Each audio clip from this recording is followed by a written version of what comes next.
So in 2007, my dad died of a heart attack, right? And I was 330 pounds and I had two little boys. And when my dad died, I was like, holy shit, you got one life. You had the loss of your father, and that's where it seems like it was the catalyst for a lot of these lifestyle decisions or the changes that you decided to make. So I have calcium built up in my heart. And I'm trying to do, I go to Mexico and I do stem cells, right? I'm into anything I can do to help rejuvenate and fix whatever cardio disease I have in my heart, because it's genetic for me, because my father had it, but I've been able to catch it a lot earlier than he did. So my dad died of a heart attack, and then my mother passed of a brain tumor 18 months later. And I was 330 pounds and I had two little boys.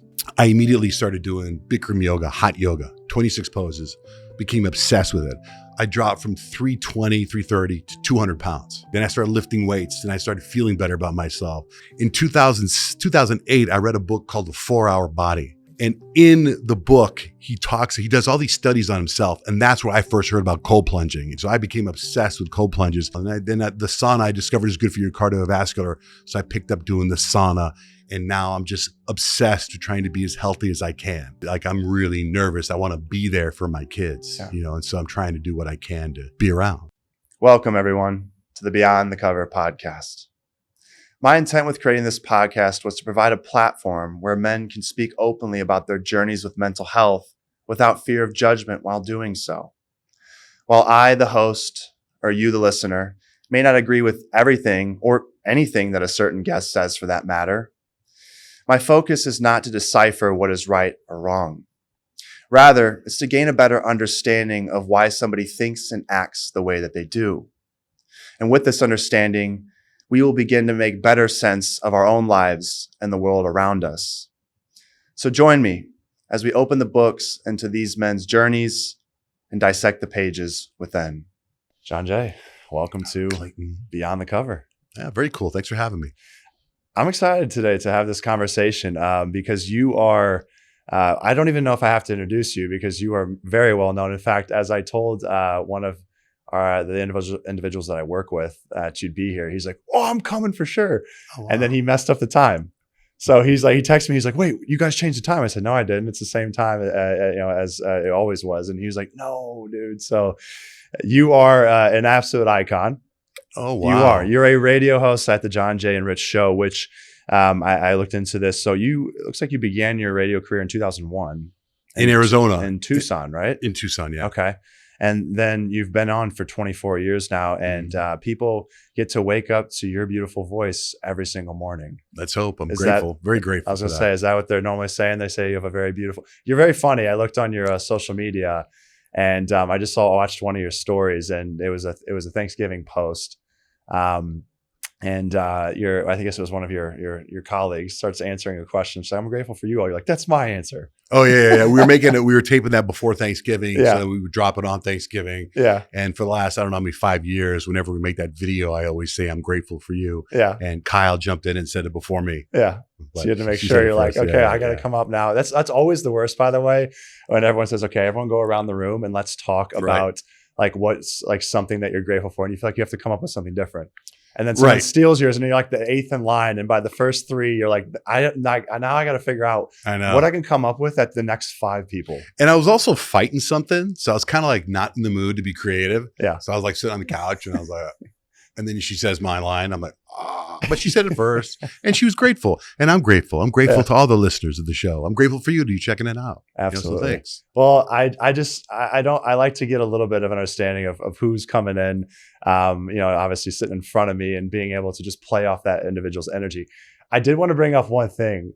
I got to know, is there a backstory to your Instagram biopic? Because you look like Mr. Suave in that photo with the glasses on. They got the colored lenses. You look like Mr. Miami. There isn't a backstory. I don't even know what picture I'm using except for you. No, I've got to pay more attention to social media. I got into this little situation a couple of years ago where, my wife and I have this dog rescue called Love Pup. And we started interviewing celebrities with our dogs, right? Okay. So they'd be playing with, and we realized these celebrities, their defenses were down when they were playing with puppies and stuff. And like I had Miley Cyrus, I had, my God, BB Rexa, Pete Wentz, just a handful of celebrities. And it got to be pretty popular. So one day we get a message that there's a K-pop band coming to the studio and they want to come to my house. We're going to do it in my house. Mm-hmm. K-pop is huge, right? Way bigger than what I ever thought. Right. And I'm not going to say what band, but one of the biggest bands in the world came to my house. Okay. And it went really well. It was great. And then I posted some pictures and then everything went sideways. And the K-pop band fans started to attack me and attack my family and our dogs. I mean, they started to attack Instagram and Twitter like to the most violent, threatening things you could ever imagine because of a misunderstanding on their part. And it got really ugly. And my Instagram literally just stopped growing. It just stopped. So I post stuff up there and every once in a while something takes off and it gets 100 million views. Yeah. And then I'll post something else and sometimes it gets 200 views. Yeah. Right. So I don't really pay attention to it that much. So when you ask me about my profile picture, maybe I'll change it to whatever. Take a good picture of me today so I can use it in my profile picture. No, I liked it. Yeah. Okay, I liked it. I saw it and I'm like, this guy looks like he's a little bit of a loose cannon potentially. Oh, wow. I didn't know that. I'm really, I have no idea. I'm going to change it now. You might look at it and be like, what's this guy talking about? I'm like, well, I'm coming from Missouri. So maybe I also need to just open up my mind and branch out and be like, this is normal. Do I look like a tool in this picture? I don't know. I think so many. Maybe that's what it is. Maybe it's not the K-pop fans that have banned my account. It's my profile picture that makes me look like a douchebag. I think you look fashionable. Me personally. But hey, I don't wear those glasses anymore. I don't wear glasses. No. What a douchebag. Me, not you. I'm changing that. It's just a bit. By the time this airs, it'll be a different profile picture. Talking to about what, but that's so okay. I'm actually curious if you don't want to talk about it, you don't have to. But what was the misunderstanding on that day with the K-pop? So let's say you're going. I was posting a band, and let's say Backstreet Boys. Okay. I'm doing an interview with Backstreet Boys. Yeah. So I want to target the NSYNC fans too. Okay. So I would hashtag and tag NSYNC. So with this band, I hashtagged another band, and their fans, it got crazy. Like they thought that you misunderstood who you were talking to. Yes, and they thought I was racist, and they thought it was, and so then I was having some fun back with them. God, I got goosebumps thinking about it. And then it blew up so big where in Korea on their news stations, I was the racist DJ in America. It got crazy. Like it was crazy. So like all my posts got flagged. My Instagram account got shut down. Like all their fans went at me and shut everything down. My son started an Instagram account for my dog. That account got shut down. It got flagged. People were sending death threats to our dogs. I mean, it was crazy. Actually, this is actually the first time I've ever talked about it. I have to imagine. I mean, again, I can feel the emotion. I mean, it probably was overwhelming. Did you ever take the time? I mean, did it all just hit you like a brick wall and it was just all at that point about reacting to what was coming? Or did you ever have the ability to like sit down and decompress or was it just one thing after the next? I mean, how long did that whole circumstance occur? I haven't had a death threat in a couple months, but it was about 2-3 years ago when it started. But what happened was management. I felt like my management would protect me. And at the time, I have all new management now and they're freaking fantastic. But at the time, that management didn't. Yeah. They were like, what are you doing? Why would you say that? Take that post down. I'm like, what? What did I didn't do anything wrong. We know you didn't do anything wrong. Take it down. I'm like, well, that band needs to apologize to me. They're not going to apologize to you. And I was like, whoa, these people that my immediate supervisors aren't looking out for me, which scared me. Yeah. Now all those guys are gone. And now the people I have now at the radio station are freaking fantastic. Yeah. Yeah. So did you ever get an apology from the band or no? And I even wrote down. And did you keep up the video then, or did you end up taking it down?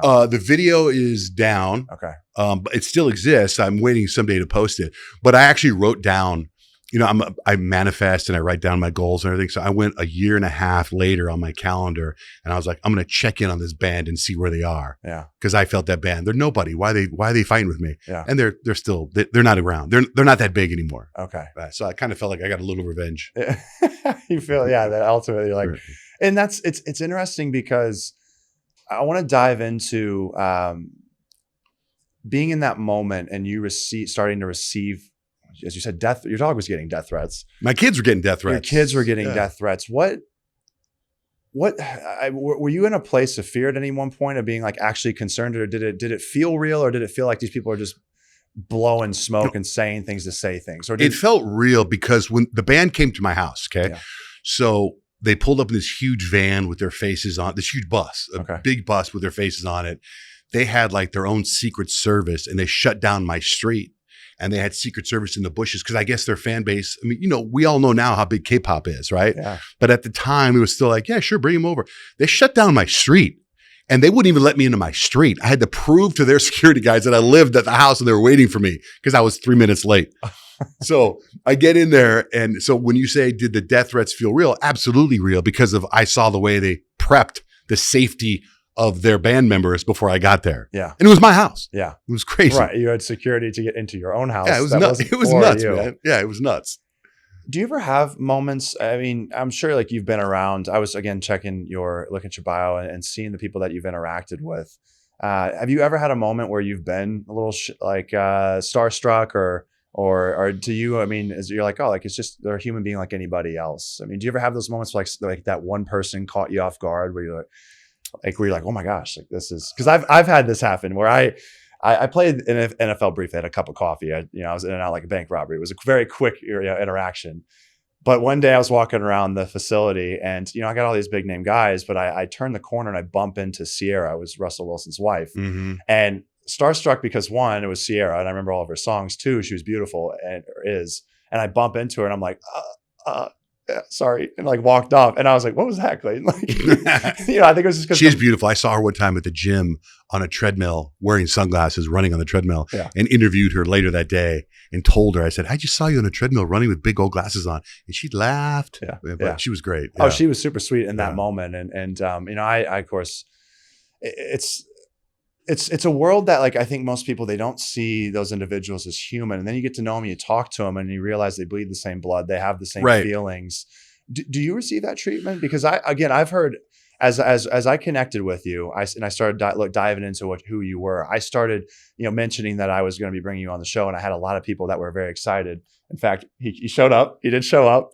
So this is the one. Yeah, Heston, great guy, works here at the studio. But like, there was a few people that said, "Oh, like you're bringing him on? Like he's this icon." And even when I said that, you're humble. You're like, "Oh wow, like okay, like I can tell." Like you do. But do you ever feel that way? Did you ever let any of that get to you, or do you feel that you've still been able to be? You mean like my ego? Like how? Oh, absolutely. Yeah. Okay. When I first started on the radio, before I moved to Arizona, I'm from Arizona, but to come back here, I had to leave, right? I started in Cincinnati, and then I was in Houston, and then I went back. Then I went to Arizona. When I was in Cincinnati, I had a lot of success really fast. And with that came the sunglasses and the being in the meetings with the boss and being like, don't tell me how. And I can't believe I survived that, because I look back at that and I'm like, my God, I would have fired that guy immediately. But that was 30 years ago. So do you feel that some part of that alter ego, though, is what brought you to where you are today? It had to have. Okay. All that roles. I mean, I wouldn't be who I am today if I didn't go through that little phase. It was a small phase. I got checked pretty quick. Okay. Like I ended up moving to Houston, signing a pretty big contract, and then got destroyed. So that ego went away fast, right? So now I get it. Here's how I was told my career would be. They were like, "You think your listeners love you? You think these people love you?" I was like, yeah, I do. He goes, "Do me a favor. Imagine a bucket of water and put your fist in that bucket of water. Now take your fist out of that bucket of water. And when that hole fills up, that's how fast they remember you." And I was like, dang. So I've kind of taken that with me. I'm grateful that people listen to this show. I'm grateful to meet you when this is over. I'm grateful every time I'm at a restaurant, someone says hi or whatever, and I don't ever take that lightly. Yeah, absolutely. And I think it's hard for people whenever it's cast upon them very quickly. For you, was it all of a sudden a very fast progression to being known? Very fast. Yeah. Okay. Yeah. Because I started the normal radio career isn't the path that I took. I went a little different. I did some improv in Los Angeles with the Groundlings improv troupe. Oh, okay. Normally people in radio start off doing like overnights, like in Paducah, Kentucky, and then they work their way around to afternoons and middays. I started mornings right away in Cincinnati, a top 25 market, not knowing what I was doing, just kind of improvised it, and it took off. Now I've learned a lot about radio, and I feel pretty. What's the word I'm looking for? I feel like I know what I'm talking about now. Okay. Right? Yeah. But let me jump back to what you're saying about meeting somebody that was shocked or like an icon. Yeah. The people that I've met that, let's say, become famous since I've been on the radio, I don't feel intimidated by them. Like a Justin Bieber, I've met him many times. Selena Gomez, Taylor Swift. Taylor Swift I met several times. Very nice. And I don't get intimidated with that. I get intimidated with the people that I grew up watching or listening to, and now I meet them, Yeah. Excuse me. I remember I met Bob from Sesame Street. I don't know if you ever watched Sesame Street. I do. I don't remember Bob, but I did. I was actually a SpongeBob watcher. SpongeBob? So I did see Bob. Sesame Street. Okay, Sesame Street was. I'm my mother's Mexican and my father's from the Netherlands. So I came out looking like my dad, but my first language is Spanish. Yeah. So my mother would sit me in front of the TV to learn English by watching Sesame Street, The Electric Company, Gilligan's Island, Sanford and Son, like all these old TV shows. And one time when I was in Cincinnati, I got to interview Bob for Sesame Street. I almost started crying, right? There was a TV show I used to watch called The $6 Million Man. In fact, they're remaking it as a movie with Mark Wahlberg. But the guy who was the $6 Million Man's boss, his name was Oscar Goldman. I saw him at Comic-Con one time and I just freaked out. Yeah. Right. He's 100 years old now. But anyway. Freaked out in what way? I mean, what did you I was like, oh my God, you're Oscar Goldman. Like, my God. You're like, that kind of stuff freaks me out. I get excited for, Yeah. I think I might get a little starstruck right now if I was ever to interview Andrew Huberman. You know who that guy is? Yeah. I've listened to his podcast. In fact, I went on a podcast tear a year and a half ago as I was going on the self-improvement journey. So I was listening to Jay Shetty's On Purpose podcast for the mental health aspect. And then I wanted to hear about the science behind the brain and the body. And that's where Andrew Huberman. Yeah, I think I would freak out if I got to sit down and talk to him. Yeah. Currently. Freak out as in just with excitement. I mean, it sounds like you're saying with these individuals you met, it was you're just like overcome with this positive emotion of excitement. Right. That being the thing. Yeah. But you're still able to function. I mean, I imagine once the lights turn on and the cameras roll, you just.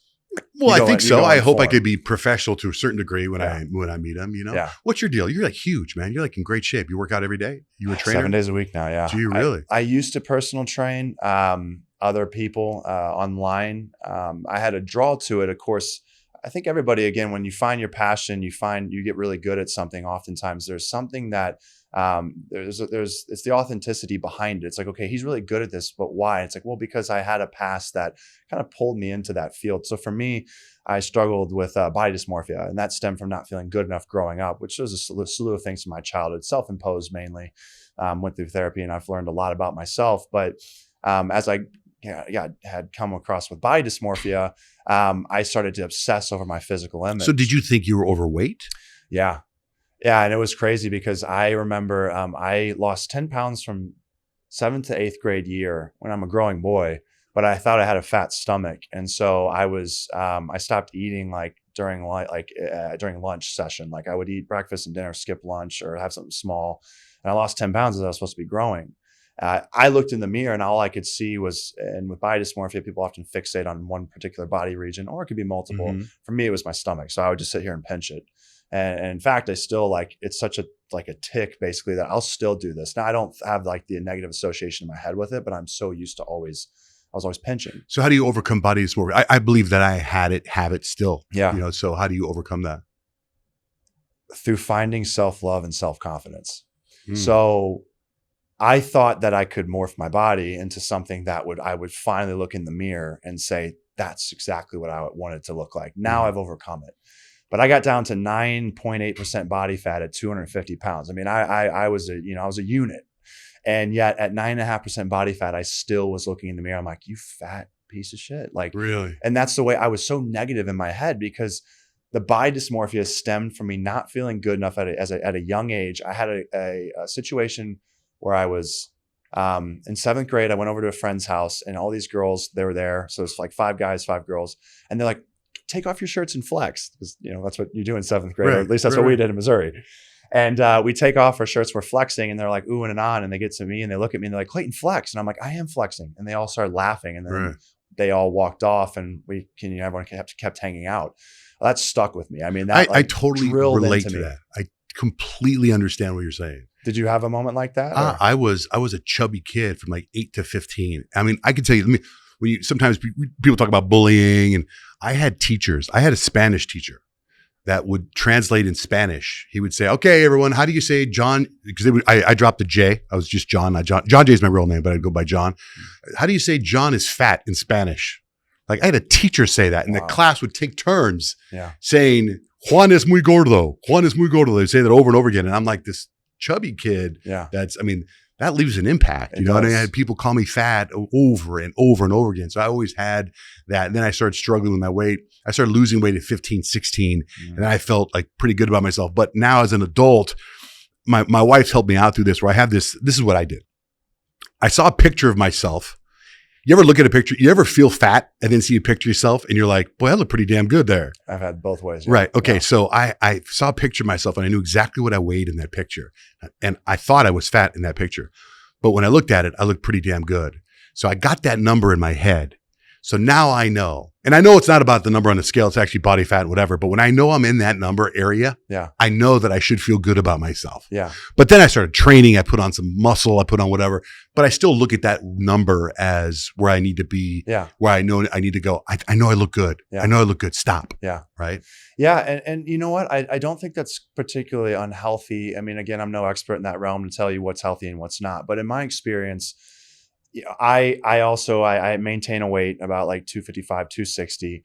And I know that like, I every so often I'll do my body fat measurement, and that's just so I can see where I'm at. So right, where are you now, body fat wise? Well, I haven't done it for the last 6 months, but I was 9.8 when I last did it. Jeez. So I'm super into fitness and biohacking. And of course I have that additional, that little, that voice in my head that's like, don't let go. I'm a single man. I'm like, I can let go once I meet somebody, not actually, but I'm like, I want to be in the best shape. I'm 31. And it's just like, I love biohacking. And so like, who do you look up to biohacking wise? Well, Andrew Huberman, a lot of what he was talking about was, that's where I was getting a lot of my information. So I was, hearing about peptides, and I was hearing about just the importance of getting sunlight in your eyes within the first 20 minutes of the day, and grounding. I went back to my parents' house over the weekend and was grounding for the first time. And I don't know what it was, but it felt like I could feel this just energetic current. What about cold plunges and stuff? So I would do cold plunge when I was back playing college ball at Mizzou. That's where I got exposed to it. And I didn't know the science behind it. They're like, go in the cold plunge. And I was like, okay. So I did it. But of course it releases those, dopamine and the feel good hormones. I do it every day. It's incredible. I've been doing it every day since 2007. So it's a type of hormetic stress, which is a positive stressor. And these positive stressors are good for our body because it's while it might suck in the moment, it basically, it releases the dopamine, and that's ultimately what gives you those feelings of like, oh, positivity or drive or whatever, ambitions, like they're all intertwined. And so you see it. You do it and you come out of the cold plunge and you're like, whew, you got this energy, like I could run through a wall. Or I do it at 3:00 in the morning. At 3 a.m. And that's what I do before I start our radio show. And how long do you do it for? At 3 a.m, I try to go between 1.5 and 3 minutes, because I'm also on a clock. Yeah. I got to get to the studio by a certain time. Yeah. But then I go again, like when I leave here today. Yeah. When I leave here from you, I'm going right to a sauna. I have a sauna in my garage. I'm going to do about 30 minutes in my infrared sauna. And then from there, I plop into the cold plunge in the hot tub. And I'll probably do 3 to 5 minutes in the cold plunge. And then I'll go to dinner with my wife and whatnot. But I make sure that's a part of my every single day. I got the Whoop band. Yeah. Right. I got the Aura ring. I wear that at night. Yeah. I try to monitor as much as I can. I'm very much see, my dad died of a heart attack at a very young age. So I'm trying to be around as long as I can for my kids. Yeah. So that's kind of like the thing for me. And what I love about, I was going to ask you what's the motivation behind that, but you just answered that.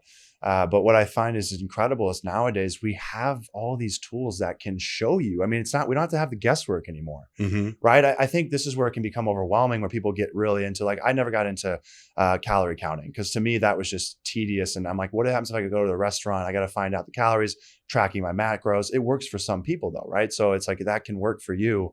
But I'm like, nowadays you can find out. People like say, they look at me and they're like, oh, you look pretty healthy. Well, I just got a blood test done, a fully comprehensive panel.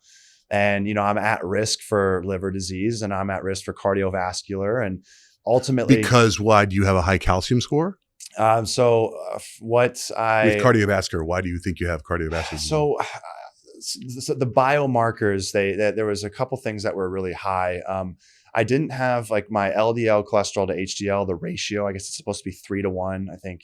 more, you have to, I forget which way it is, whether you have to have 3 for every HDL, it's 3 to 1, but whatever it is, I have way more LDL cholesterol in my diet because I eat a lot of red meat. I don't eat a lot of, foods that have high HDL cholesterol. And so they, that's, again, I guess it's all about what you believe, but, because there was always, red meat was demonized, but why was it demonized? There was conversation back in the day about people are getting heavier and fatter. Is that due to fat in our diets, or is that due to sugar? Well, I've read it as like the sugar industry basically depended on, the saturated fats and said like, these are really bad for you. And they're not necessarily. They're helpful saturated fats for hormone production. Regardless, I don't eat a varied diet. And so I was eating 2 ribeyes a day for the last year.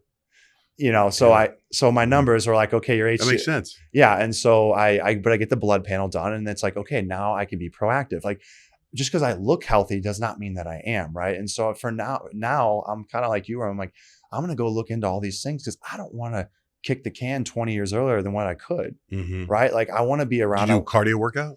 I do HIIT training, so a high intensity interval training. Yeah. So I don't like to run. If I run, I'm telling people they got to run too, because I'm running for something. Right. Running sucks. Right. But let me ask you, I'm curious when you talk about mental health, walk me through. So you said you played in the NFL for what? 6 months, a year, 2 years? 3 months. 3 months. Yeah. So you get drafted or a walk on? I don't know. How does that work? I was a free agent. A free agent. Yeah. So you get picked by which team? Seahawks. The Seahawks. So you're on the Seahawks. What mental training or world did you have to go through? The excitement of getting picked up, and then 3 months later, like how's that? How do you take that where they tell you, hey, Clayton, we don't need you anymore? And who told that to you? And what'd you go through? Yeah, I took it fairly well when I got cut. That was because my backup plan was medical device sales. And I actually had you already had a backup plan going. I was already working for Stryker, was the name of the company. And I know it well. I had an incredible manager, one of the best manager I've ever had in my life. Is it Craig Reeves? No, he's in Missouri. Do you know Craig Reeves? I've heard the name because my brothers they worked out here for a bit. So I think they probably know him. But no, this manager was in Missouri, although he might be out here now. And I think he's still with Stryker, but his name's Matt. Incredible guy. So basically I get called a month into being with Stryker. I get called by the Seahawks, and my agent actually was like, do you want to play for the Seahawks? I said, that sounds pretty cool. Yeah. Like, how much time do I have to make a decision? He goes, you don't have any time. Like, I need an answer right now. I need you on a flight in the next 2 hours. I go out and make the team. And, but I told my company, and he's like, hey, like, your job's open. So that's great. He's like, if you get cut, like, we'll basically hold open for you till the end of like mini camp or end of preseason. So I got cut, and I just like, well, I'm going back to a 6-figure job, 23 years old. I'm pretty good. I'm happy. But I had teammates that were like, it's do or die. I'm going back to the streets. Right. And so, it was harder for them than it was for me when I got cut. It was just like, and I'd never really, like, I liked, and like, so it was football. Like a fun adventure for you. Yeah. I liked football, but I was honestly, this goes back to me trying to impress people and not feeling good enough. So I took it all the way to the highest level just to prove to everyone that I could do it. Right. And I was getting all the external validation. Did you get game time? Did you play? Just preseason games. Yeah, I played. The cool thing was I played my final game versus, at the time, the Oakland Raiders, which is my favorite team growing up. Played in their stadium, caught a little 5-yard out route. That's awesome. It was a cool end to my career. But yeah, I mean, mental health has been quite the journey, and I'm curious with you. You had that instance with the K-pop individuals. That's a small part of like my life. Like I said, I've never talked about it before. I've never even talked about it on the radio before, but it was that was a small did you negative. Say after that point, I mean, it sounded like you said you took a more hands-off approach to social media, or was that the defining moment where you said, okay, I'm not going to be as actively involved? No, I just couldn't fight anymore. Like I was growing. In fact, in our company, I work for iHeartMedia, the huge company. They were doing things about my social media. Here's how you handle social media. Look at this guy in Phoenix. Look what he's doing. Yeah. I was getting like 1,000 followers a week. It was just growing. It was amazing. And this is years ago, and that just stopped. Yeah. And then I started losing followers. I was like, what's happening here? So I kept fighting it and trying to figure it out, and talk to somebody I knew that worked at Instagram. And it just went over, and finally I got frustrated with it. So now I just post. Yeah. I don't worry about, man, I made 1 post today. I made 5 tomorrow. I just do it. Whatever pops in my head, I just go. You know what I mean? Yeah. So I'm not that crazy about it. There was an article written up in the Arizona Republic of the top 20 people to follow on social media, in Arizona. I was one of them, Yeah. right? And then that just stopped. Yeah. Do you ever feel the pressure to continue to be as successful as you are? Every day. And how do you combat that? Cold plunge, sauna, exercise, breathing, deep Yeah. breaths, manifesting, writing things down, having goals, setting goals, talking to my wife, my kids, family, you know, I mean, that's kind of how you have to do it. So you're actively, I mean, you just listed about 8 different modalities at least. But you're actively working to balance the would you consider what you do? I mean, how structured is your day to day? I mean, because it's radio, but radio is not just radio. I mean, you have different guests on. I mean, is it fairly structured though, as far as what you're doing? My in a day typical is day, structured from when I wake up until 12:45 every day. I know exactly what I'm doing every day. Now, on the radio show, everything could be different between those 5 hours. I mean, we have segments, we have things we do at certain times at the same time, but it could take a left turn. That's the beauty of radio. Mm-hmm. TV is the same thing every day. You got to do the news here. You got to do this. With the radio show, I can blow off everything and go, oh, you know, there was an accident over here. Let's talk about that. There was a fire over here, or something beautiful is happening over here, or the president is landing right now. Let's follow the president. You know, that's the beauty of radio. It's immediate. It's friendship. It's companionship. Yeah. It's different than TV, Yeah. right? Yeah, you can go on the fly and you can talk about this or this or this. Mm-hmm. Like, there's just so many things. Is that how your mind works? I Is your think so. mind that same way? Like, is your mind like, oh, this or this or this? I believe I have authentic ADHD. Yeah. So I'm all over the place. Yeah. But I'm set. That's why I picked the time we do this interview. When you said, hey, when can you do it? I said, I can be there at this time because up until 12:45, every second of my day is planned, which involves a workout. Yeah. Right. Mm-hmm. And involves praying, meditating, manifesting, writing goals down, all that, breathing, that stuff. Did you pick up all of those modalities in a condensed period of time, or was this something that you started to add in this and pepper this in? I mean, I often find that and I'll speak from personal experience. I went through a really, really deep valley. I would call it the dark, moment of my life. And it was in that valley that I started saying, okay, how can I fix this? I feel like I'm nothing. I feel worthless. How do I reestablish my sense of worth? And that's when I began to find journaling and being able to find pushing into working out even more, taking care of what I put nutrition-wise into my body and fueling that machine so that I can feel my absolute best at all points. Did you, in your story, in your case, your journey, did you take all that on at once, or was this like a gradual progression to add those in? Because you do quite a bit. I mean, I've had some people that go, I do some journaling and I work out, but the things you just listed, you're doing 7 or 8 different things. So in 2007, my dad died of a heart attack, right? I mean, like the first symptom of heart disease could be a heart attack, right? And he died immediately. And I was 330 pounds and I had 2 little boys. Mm-hmm. And I used to just roll around on the floor and let them crawl on me. That's how we played. And when my dad died, I was like, holy shit, you got one life. And so I had to figure things out. So as the years go on and I'm figuring things out, I picked up little pieces. Did you ever watch Indiana Jones? Gosh. Bro, you got to watch Indiana. I've seen probably on TV it was playing. It's one of the greatest movies of all time. Raiders of the Lost Ark, one of the greatest movies of all time. Okay. But he's got a whip and he's got a hat, right? And the third Indiana Jones, they tell you how he got the whip and the hat. It's like he picked these little gems from moments of your life to make you who you are. So my dad died of a heart attack. I immediately started doing Bikram yoga, hot yoga, 26 poses, became obsessed with it. I dropped from 320, 330 to 200 pounds in 8 months. Wow.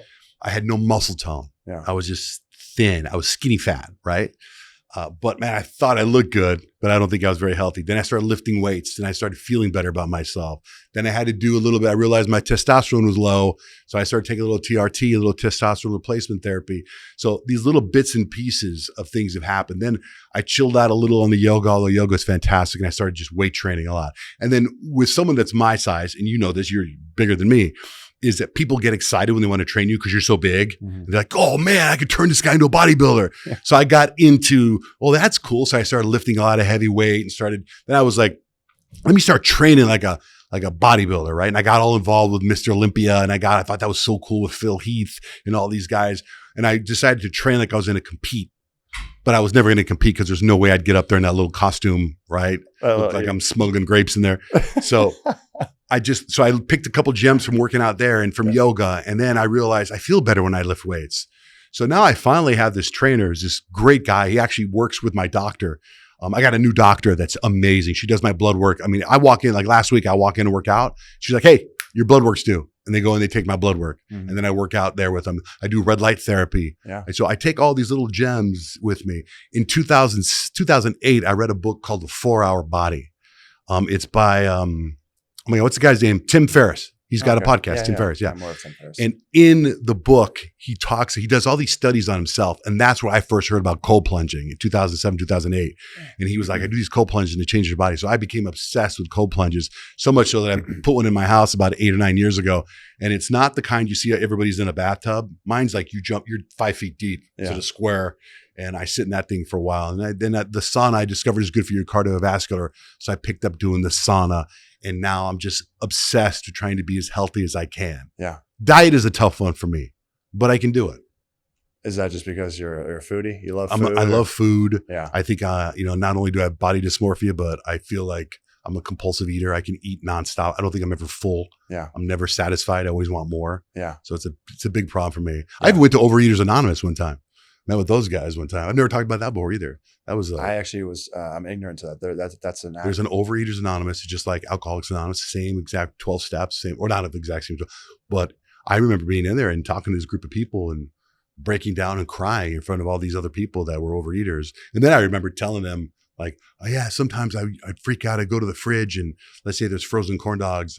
I put it in the microwave for 10 seconds. I don't even wait for it. I just eat it half cold. And then the guy pulled me aside and goes, hey man, you can't talk like that in here. And I was like, why? Because you trigger all these other people. I was like, all right. So I stopped going.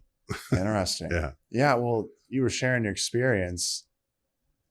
So how long did you go? I mean, I went to like 2 sessions. I think my wife went with me. It was probably after my father passed where I was, looking for something like, how do I change this blob of a mess? Yeah. So I kind of been shaping things. And last time I was at 12% body fat. Wow. Incredible. You're at 9. Yeah. I'd like to be 9 for one day. Well, I guess what do you think that would do for you? I think it made me look like, okay, this guy's shredded. This guy can compete. This guy can whatever. I don't know. It's more kind of like with you and being able to play in the NFL one day. Like, I don't think I'm going to do the 9% body fat because it's so hard to get to 12. Mm-hmm. I don't know what to eliminate or what I have to pick up. Yeah. But I am picking up different. Like I just picked up hiking a couple weeks ago. I've been hiking about 2 or 3 times a week now. Yeah. Plus the weather's nice here right now. Yeah, so that's when you can do it. Yeah. Yeah. Yeah.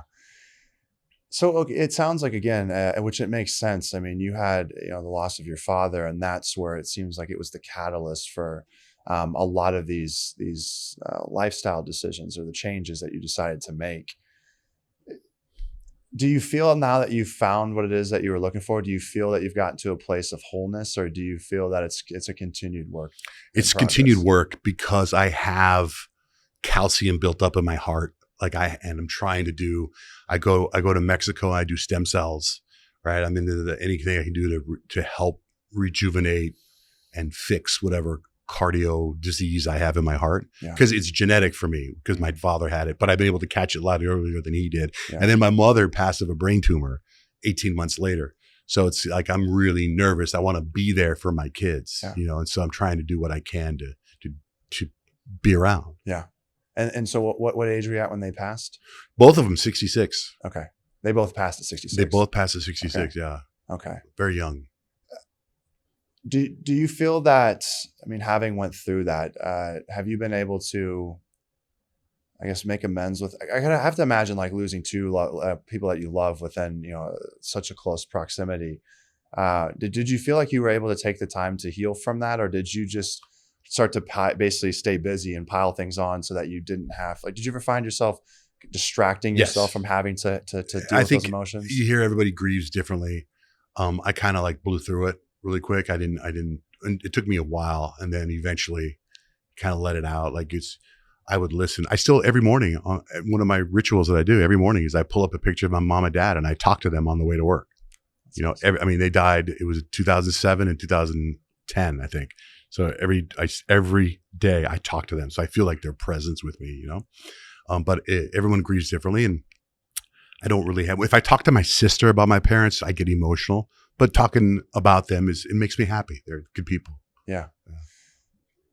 What is it about? Like, is it because it's your sister had to experience that along with you? Is that why it seems to bring up that emotion a little bit more, that when, like, as opposed to you and I talking, it's like, there's not that, like, you have that intense connection with her. You probably, it's reminded of like what you guys, the pain that you went through. Yeah. Like there's little things, like there's a new show that came on Netflix.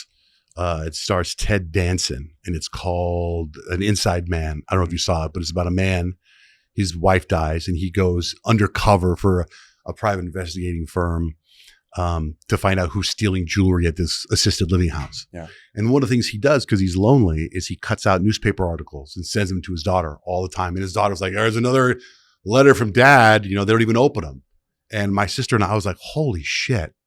Our dad used to do that I still find envelopes from him.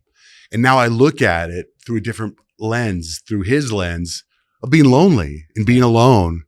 And trying to connect with his kids, and the kids being, hey, we're working on our lives now. Yeah. Do you know what I mean? Yeah. So when I look back at that just rattled me when I saw that.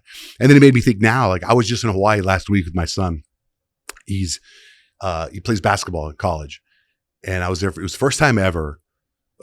We were split up as a family because my youngest son had a basketball tournament in Phoenix. So my oldest son was coming down for that and for Thanksgiving. My middle son had a basketball tournament in Hawaii. So we were like, I'll go to Hawaii by myself to be with him. But on Thanksgiving, he was busy with his teammates and busy with practice and the tournament. And I was alone and I didn't want to ever bother him or be a burden on him. So I was there 6 days and I saw him maybe a total of an hour and a half in 6 days. And it reminded me of my dad just always being there. My dad was like, hey, do your thing. And I'm at the hotel. Call me when and I didn't, now I'm putting two and two together. I'm like, my God, my dad was doing the same. Like, I just wanted my son to say, Dad, cruise over right now. And I'd be there in 2 seconds, but I didn't want to bother him. So now I see things through different lenses now as a dad. Yeah. And I see what my father went through. Yeah. It's tough. Did your son end up calling you while you were there? Or? He did, but it was like 8 and I'm like, bro, I'm going to sleep. Okay. So you did get the call though. I got he was texting me. He was at a dinner that was running late. Yeah. But so for Thanksgiving, first time in my entire life, I had Thanksgiving by myself. I had a little acai bowl in Hawaii while my family was having turkey and mashed potatoes and everything on the mainland. And I was by myself, Was that tough to have experienced that? It wasn't tough. It was real. It was pretty wild. I wish I had the vocabulary to tell you the emotions that I felt, but also the awareness of what's important, what perspective am I coming at? I'm looking at things like I really thought a lot about my dad. Like my dad is the kind of guy, my sister, she's in TV world. And I remember when she first started, she had to go shoot a show in Brazil, right? My dad's like, I'll meet you there, right? And he didn't want to bother her, but he was there for her in Brazil. I'm like, who the hell goes to Brazil like that, right? Or when I started my radio career in Cincinnati, my dad was like, let's go. My dad was with me for 3 months in Cincinnati. Stayed in the apartment.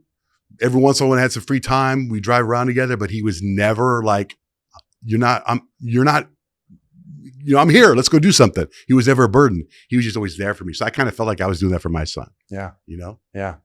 That's incredible. Well, I think it shows you the power of support from loved ones and power of love, parenting. Yeah. And you said you went back. You mean you're close to your parents? It's one of the most fulfilling aspects of life. I'm sure you've been exposed with the people that you've met, the experiences I'm sure you've had. I bet you've had crazy moments, being a part of all these wild events and backstage this. And I've done that as well. And I've had it crammed into, a time period of 3 years, going from living in a small town in Missouri to being cast in front of millions of people and then getting everything VIP backstage. This thing's paid for, this trip's paid for. And I lost myself in it because the dopamine highs. I was addicted to it. I was addicted to just the extremes. And so I started just partaking in more and more and more. And what happened was I needed a quicker hit the next time and a quicker hit the next time. And I went from like doing an event every couple of weeks to like trying to find something that I could satisfy myself every few days. And it got out of control. And ultimately what I came back to was I said, okay, I have to like dopamine deplete myself, as in I have to stop going for these spikes that I'm chasing, and I need to get back to like, what are the things that sustain me that are healthy for a long duration of time, and what do I? You figured that all out by yourself? I did, but nobody came to you and said, I had to come see Jesus meeting with you about. I've had people. Well, I had an incredible conversation with my parents recently when I was back home, and I said I lost myself. I broke down at breakfast, and I said I lost myself. I said I'm really sorry. I distanced myself from you all. I thought you didn't understand me, and so I thought, well, you guys aren't the right people to be around me. And the reality is, I didn't know who I was. It wasn't that and maybe you didn't understand what I was doing, but you've always loved me no matter what. And that's what they told me. Like, we'll always love you no matter what, even if we don't understand you. Like, we'll still always be here for you. And a few weeks ago, something again, experiences are the greatest teacher. And a few weeks ago, I went on a hike with my brothers because I said, I need to spend more time with my family. Like, that's what's going to make me happy. That's what's going to give me fulfillment.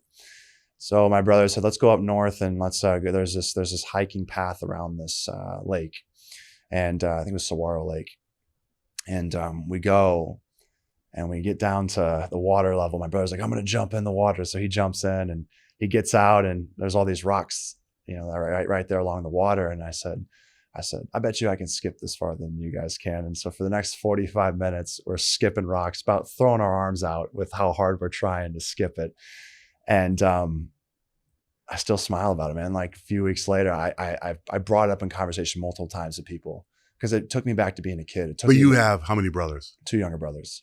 Okay. And it was just in that moment that I realized, I said, I haven't felt this overjoyed in so long. I've done crazy things. I've went into inactive volcanoes. I've been on a dune buggy on the black sand beaches of Iceland. I've landed a helicopter on a yacht and had a hot tub date on the yacht. I've done all these wild things, but yet this moment here with my brothers skipping rocks on the water. That's great, man. That's the thing that see now as a dad, I have 3 boys.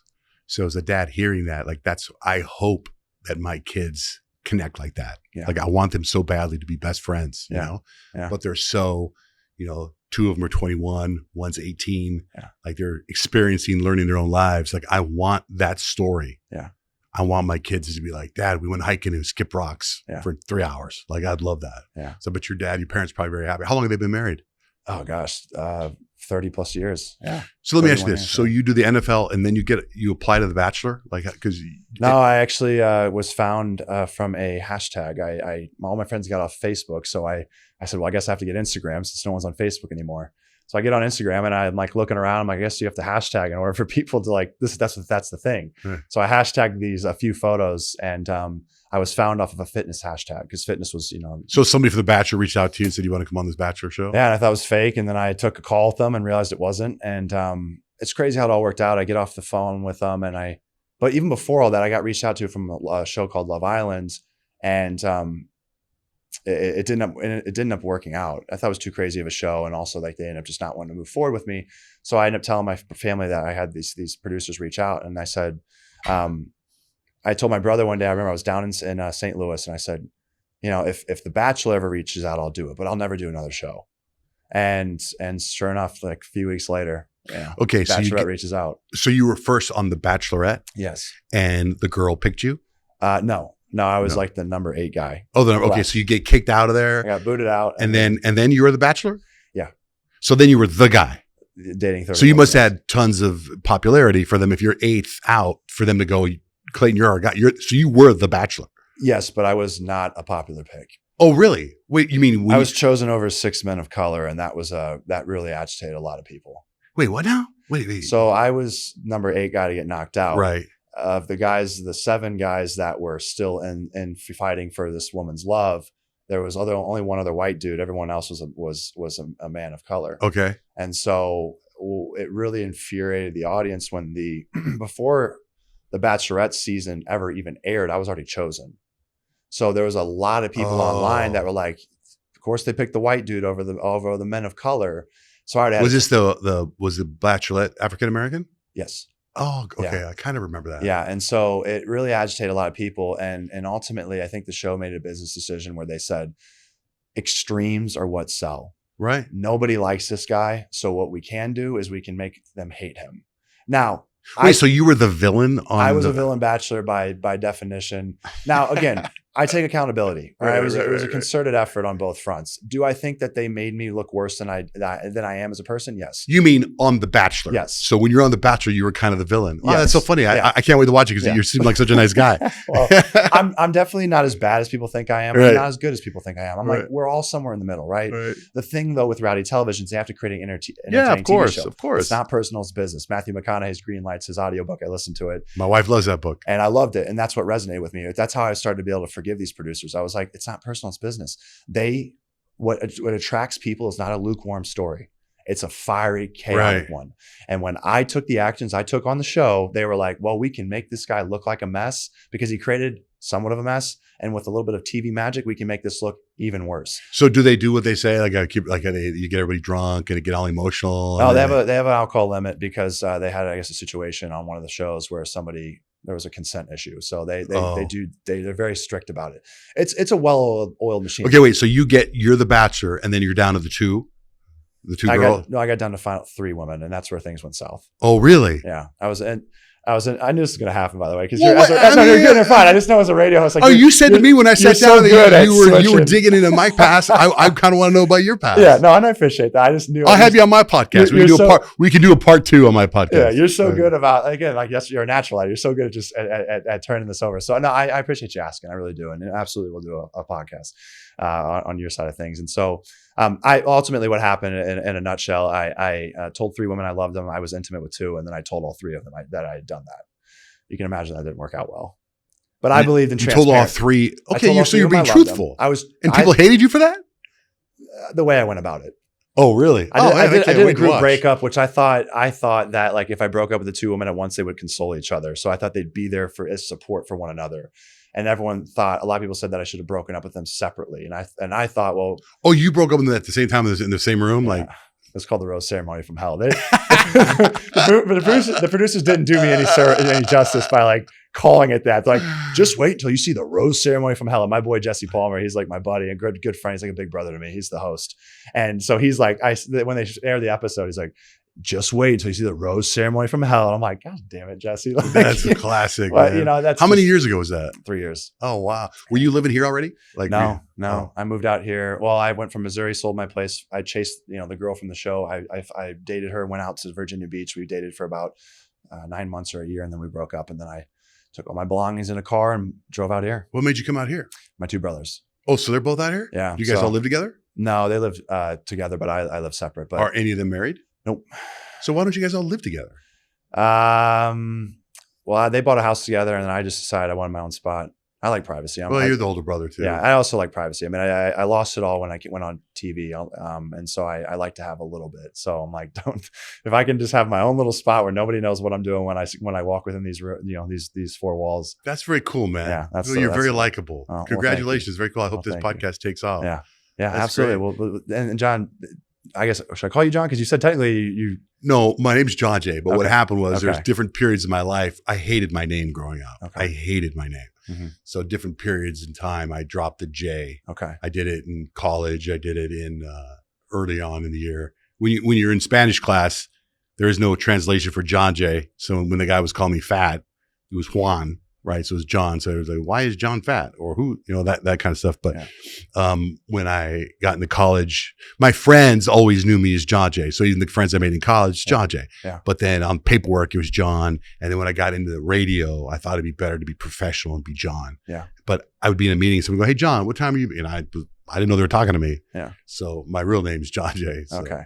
So it turns out it's a pretty good radio name. It is. It's nice. It's got a nice ring to it. So, well, your audience obviously knows you really well, but for my audience, that also probably does know you. But where's the best place that people can continue to follow along with your journey? Dude, my Instagram's going off. The IG.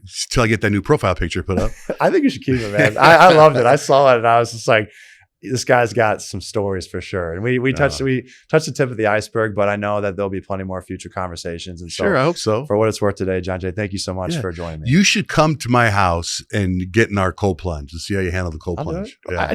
I've done 100 Dude, you think? times. I think I have. Unless you have it chilled to like an obscene, like a ridiculous I have degree. it chilled, and then I have a turbo jet. That's mofo. It's too extreme. But it was a pleasure meeting you, man. Thanks. So my social media, everything I do is Johnjay Van S. Yeah. My first name, my last name. Okay.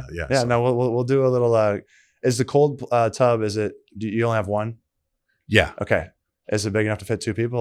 We'll go minute for minute together. Yeah. I think it'd be funny if we were in there together. Face to It'd be face. very funny. Yeah. It'd be hilarious. I'm showing no emotion. I'm like, I'm not feeling it at all. No, I think, do you know, are you a country fan? Yeah. Oh yeah. Do you know who Dierks Bentley is? I know. Yeah. So Dierks has the record. I think he's at 13 minutes. Okay. Being able to stay in there the longest. I think at some point it's technically detrimental, but I guess if you want to say It held the is, record, just but to hold the record. I think if you go longer than 13, then I think you get like hypothermia and it's not good for you. I'll wake up in a bed. It'll just be a hospital one. Yeah. Yeah. Right. Yeah. So, All right. well, absolutely. We won't go 13 minutes, but I definitely will take It'll you be up funny on video. the super chill jet. Bring your camera crew. Absolutely. We'll make it happen. All right, Thank brother. you so much, Thanks, Johnjay. man. You got it.